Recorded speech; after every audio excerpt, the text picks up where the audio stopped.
I hope I picked everything we already done up. Yeah, it's fine. Like I said, I replayed it back when we were just sitting here. This fun. Welcome to the Hardcore Fans MMA show. This is a little different. We're not reviewing or anything. I'm actually reviewing a book that I read. It's the biography of Tito Ortiz. This is Gonna Hurt. I picked this up a few days ago. It took me a day or so to read. The book itself was not a great read. I'd recommend it if you like to read and you're a big fan of MMA. A lot of things in there I already knew. I knew about his parents' drug abuse.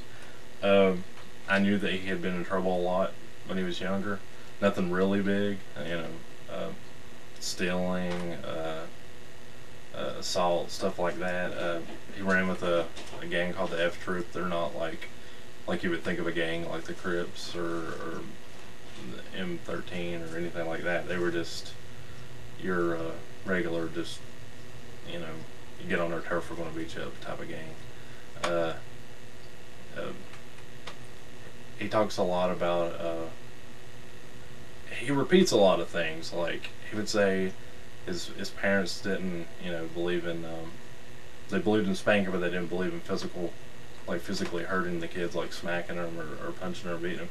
And he repeated that like 3 or 4 times, like he was trying to get it across to you, like you were a child and you didn't understand, and he repeated himself over and over again, which was kind of aggravating, because once you say it, you're going to go on, and you don't want to spend like 4 or 5 pages him just saying that his parents didn't beat on him or anything. I'm not a Tito Ortiz fan, and this book made me not like him even more.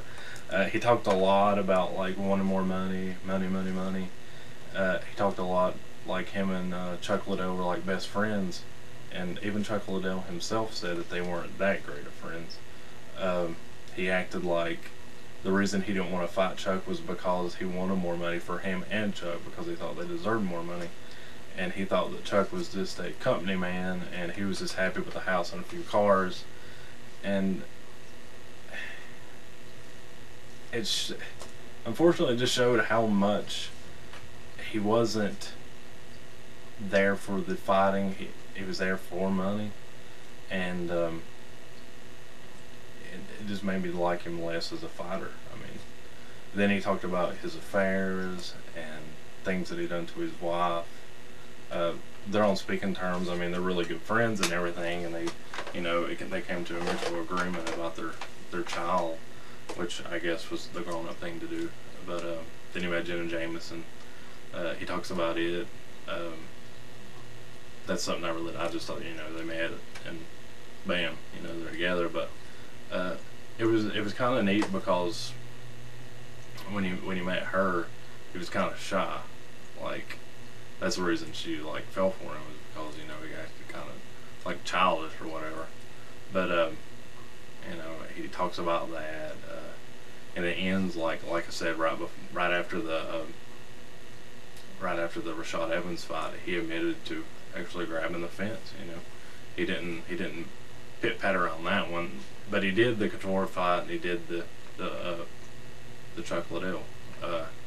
He had excuses for both of them, and he wrote about them in the book, like back problems, or he wasn't feeling well, or this and that. And I just thought that was just kind of lame. He talked a lot about his shirts, like after his wins, like his trademark, he'll put a shirt on with something on the back of it, like when he fought Shamrock, I killed Kenny. He talked about his feud with Ken Shamrock. Like I said, if you like to read, you like mixed martial arts, pick it up. Like, it's not going to take you a couple hours to read through. Definitely don't pick it up if you don't like Tito Ortiz and you just, reading's not your thing, because this book is kind of boring. It took me, I had to push myself through it. So on a rating scale of 1 to 5, I give it a 2.